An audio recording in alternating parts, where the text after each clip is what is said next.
Last week, I posted a video about tips to support and improve implantation. And after you're done watching this video, you should check it out. I'm going to leave the link in the description below. But it brought up so many questions. Actually, in some cases, some of the most questions I've ever gotten on any video. Questions like, how do I know that I'm having an implantation issue? Or how do I know that my difficulties are because I'm having an implantation issue? And those are really great questions on top of all the other amazing questions that were posted because of this video. So I decided in this Fertility TV episode to answer those questions and allow you to dig a little bit deeper to find out if implantation is really the main issue that's causing you not to get pregnant. So let's get into it.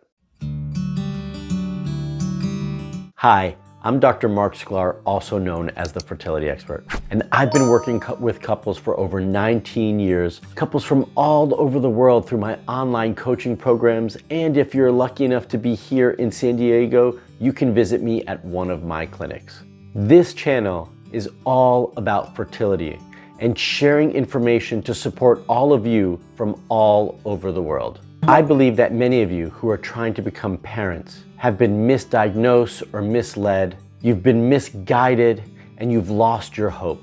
This channel is about giving you information to restore your belief in yourself, restore that hope, and hopefully allow you to get pregnant as well. A small thing that you can do to help me and to help women from all over the world is like this video and comment. When you do that, it allows this video to be seen by more women who are trying to get pregnant, which means by watching this video, you're helping to share the good word, to spread information, and to support women from all over the world. So give me a like and share a comment below and let me know what you think about this video. So let's dive in a little bit more into implantation. The first thing that we have to recognize is there's a lot that we don't know about implantation, but there's also a lot that we do. So let's talk about some of the key facts that can help us recognize if we're having an implantation issue, and first and foremost, if we're having implantation.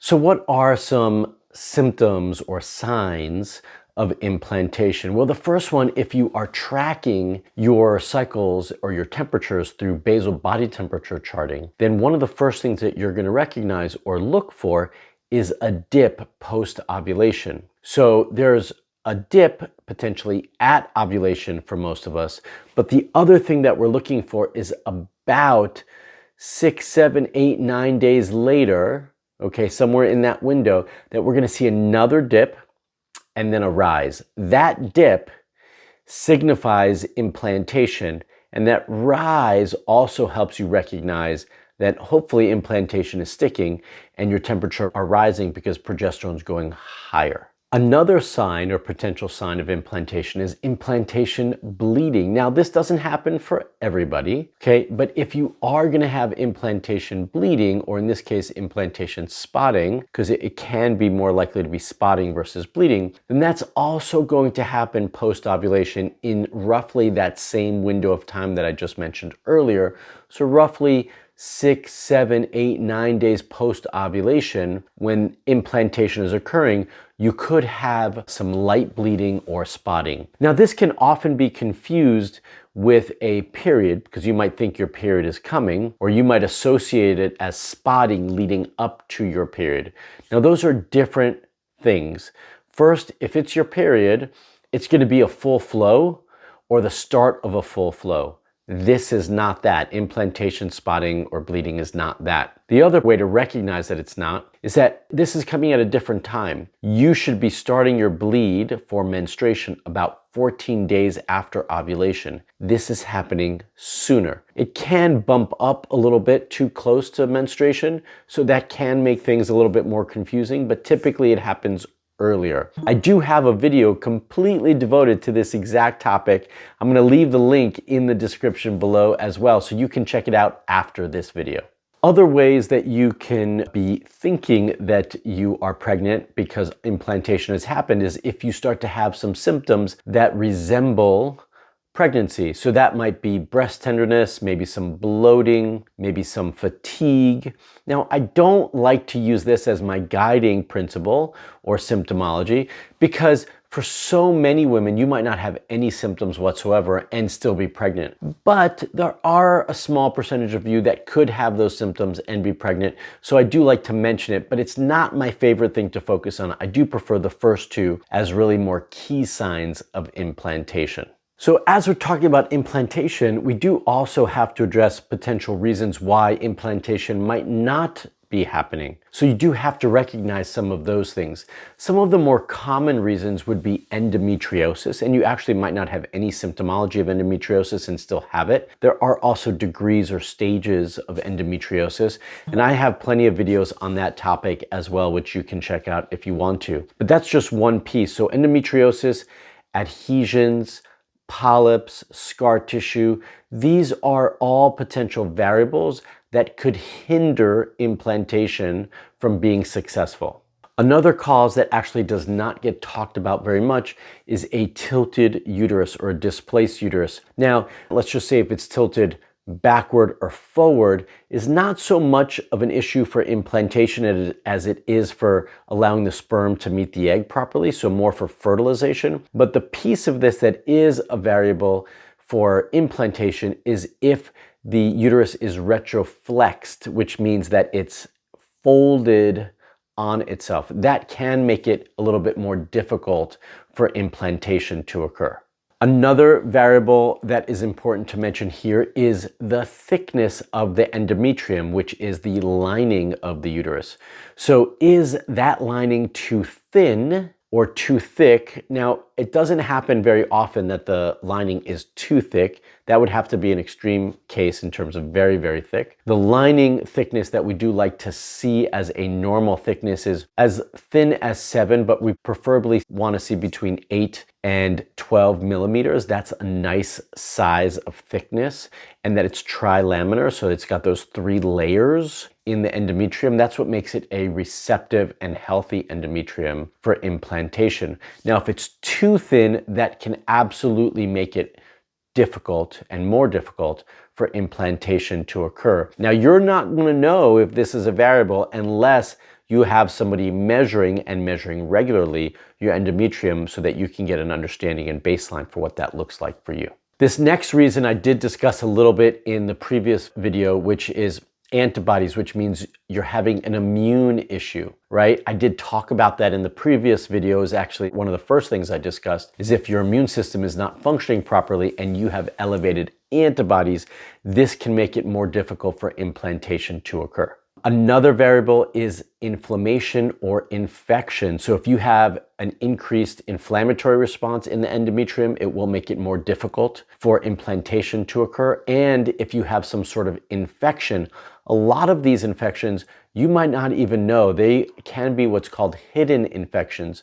So you do need to do some more extensive testing to evaluate that and determine if that's an issue. Now, some of the names for some of these tests would be you want to do a hysteroscopy to look in and see what's going on in the uterus. Maybe they might find polyps or scar tissue or adhesions. You can also do for those infections, you can do what's called an ALICE or an EMA test or a Receptiva DX, which also tests for different infections, but especially endometriosis. These are all things that either your OBGYN, but more practically probably your reproductive endocrinologist or fertility doctor would be doing for you. There are potentially some other reasons why you might not be having implantation or that could be affecting implantation, but the ones that I just mentioned are the bigger ones, the ones that are more common. So right now, what I want to talk about is some of the myths associated with implantation.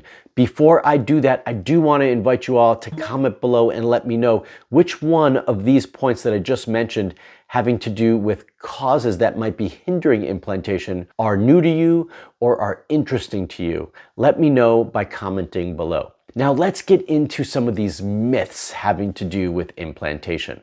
The first one is bed rest. Now, bed rest is one of the key things that is often discussed in association with in vitro fertilization, or IVF.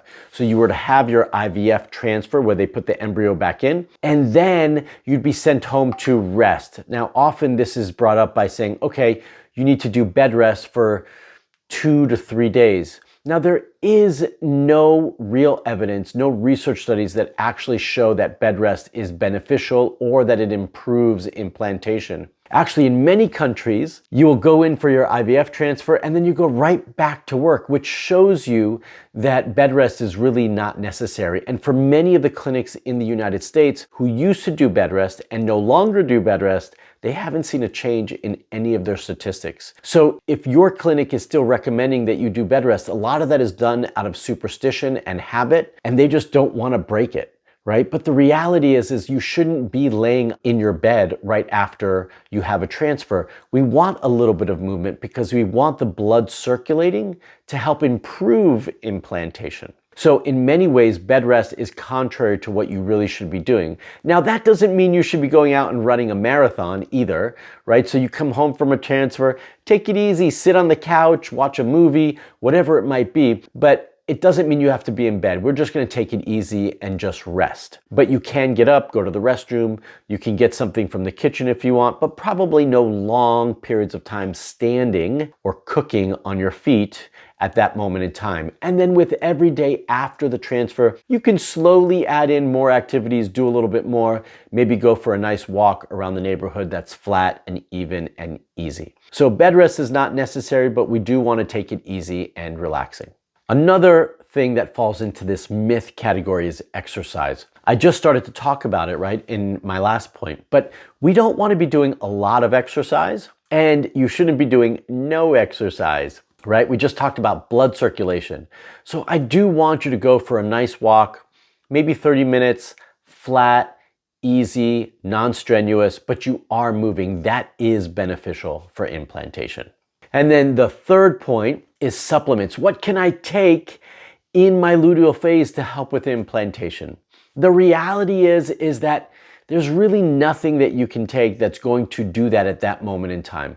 We want to be dealing with all of this in advance. This is not the time to add new supplements or take new things. This is the time to be enjoying your 2-week wait, is just taking it easy and riding along, right? Coasting along. If there's any supplements that you should be taking or need to be taking, all of that should already be done, right? We want to have that in your system and supporting you at that moment in time. So there's no new supplements that you should be taking, but you do want to consult with your healthcare providers and your team of providers to figure out what it is that you should be taking in advance to help promote you and support implantation throughout. So those are all the big points having to deal with implantation. Now, if you've been trying for a little too long or a little too long for you, and you want more support or you want my help on figuring out any implantation issues or really what the root cause is, then I want to invite you to apply to join me in my Hope Fertility Coaching Program. All you have to do is fill out a form and use the link in the description below to do that, so we can find out if you qualify and if we can support you on your fertility journey. Like I always ask you all to do, if you liked this video, for sure give me a thumbs up. And again, if you have comments, questions, or feedback on this video, then comment below and let me know. Did you find this interesting? Did you find it helpful? Leave a comment and let me know. And remember, by leaving a comment, you help this video be seen by more women and couples from all over the world, which means you're helping them too. A little quick reminder as well, if you're not already a subscriber to my YouTube channel, then make sure you hit that bell to subscribe and get notified when I put out a new video for all of you. And until the next video, stay fertile.